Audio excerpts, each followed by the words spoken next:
This is the Ears Up English podcast. English that grows with you.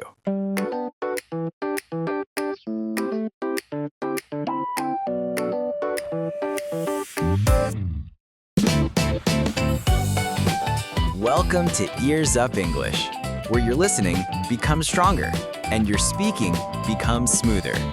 If English still feels scary or stressful for you, don't worry. We're here to help you enjoy English without fear. Strong ears, strong English. Now, let's begin today's episode. Hi, everyone. I'm Michelle. And I'm Robert. Thanks for joining us today. Hey, Robert. How are you today? I'm good. How about you? I'm good, too.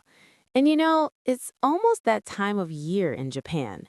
The biggest comedy Grand Prix, the one that happens once a year, is about to start. Yeah, that season is back. It really feels like the mood in the country shifts a bit. Right? When you turn on the TV, there are more comedy shows. On social media, everyone's talking about jokes, routines, and who was funny. In Japan, comedy isn't just entertainment. It almost feels like a seasonal event. Exactly. And it made me think, maybe this kind of excitement happens because it's Japan. Yeah, I get that. If people from overseas watch the same show, they might think, wait, why is this funny? That's exactly it. So today, we're talking about differences in humor. We'll focus mainly on Japan and the US, and we'll look at a few other countries. And today's key phrase is this. It went over my head. If you translate it directly, it sounds like something passed over your head. But in real life, it means you didn't understand something, especially a joke or a comment. It's a really useful phrase when humor doesn't land. Let's start with Japanese comedy. One thing about Japanese comedy is that the structure is very clear. Right. The classic example is boke and tsukomi. You know who is setting up the joke and who is reacting to it. And Japanese TV shows give a lot of support to the audience. Text on the screen, sound effects, and big reactions. The show clearly tells you this is the funny part. So even if it's your first time watching, you can usually follow along.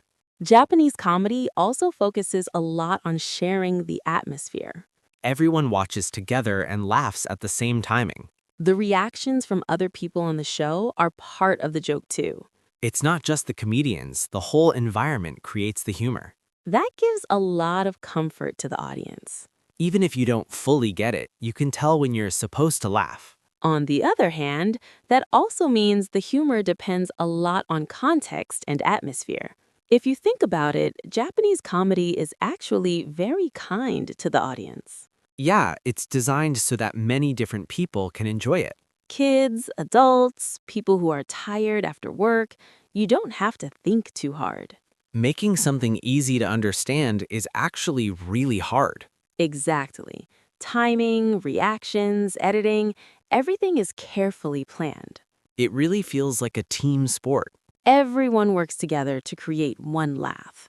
That's very different from American comedy, which often feels more individual. And comedy is deeply part of everyday life in Japan. There's a huge comedy competition once a year, and the whole country talks about it. Comedians can become national figures. From an overseas perspective, that's actually pretty rare. So it's okay to be proud of Japanese comedy.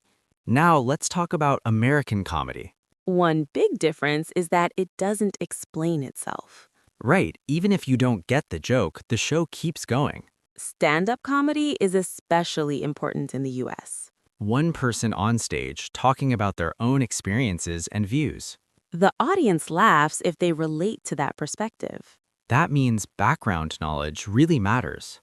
Sitcoms and sketches are similar. Sarcasm, hidden meanings, and references to past situations. Sometimes it feels like if you get it, you get it. For English learners, this can be really hard. You know it's probably a joke, but you don't really understand it. That's when this phrase is helpful. It went over my head. It doesn't mean your English is bad, it just means the context was different. So far, we've compared Japan and the US. But English humor isn't only American. Even in English-speaking countries, the style can change a lot. Some humor is much quieter and harder to notice.